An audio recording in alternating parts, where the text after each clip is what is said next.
శుభోదయం. ప్రభువైన యేసుక్రీస్తు నామములో వందనాలు తెలియజేస్తూ పరిశుద్ధమైన బైబిల్ గ్రంథంలో నుండి ద్వితీయోపదేశ కాండము 28వ అధ్యాయము 3వ వచనం. నువ్వు పట్టణంలో దీవించబడతావు, పొలములో దీవించబడతావు.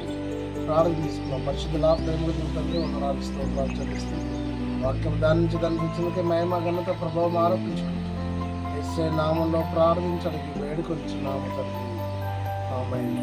దేవుడినటువంటి యెహోవా ఇశ్రాయేలు ప్రజల దీవెన వచ్చిన భక్తులైనటువంటి మోషే ద్వారా ప్రవర్తిస్తూ ఉన్నాయి.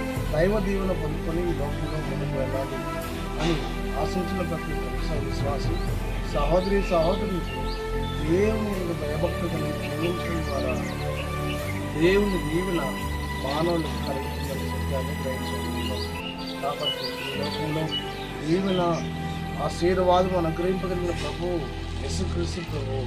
ఆ ప్రభువునందు విశ్వాసం ఉంచినటువంటి మానవులను ఆయన దీవించే సమర్థగా ఉన్నాడు. ఆయన విశ్వాసం కలిగి నమ్మకం కలిగి ముందుకు వెళ్తూ దేవుడికి మహిళ కుమార్తెగా కుమారునిగా ఉన్నట్టు పరిశుద్ధాత్మకు ఏక దేవుడు తోడైంది నడిపించి దీవించగా ఆమె మౌంట్ల స్తుతి స్తోత్రాలు చెల్లించుకుంటూ వాక్యం గాలించదని వందనాలు మహిమ ఘనత ప్రభావం ఆరోపిస్తూ యేసు నామంలో ప్రార్థించడానికి వేడుకొచ్చున్నాము.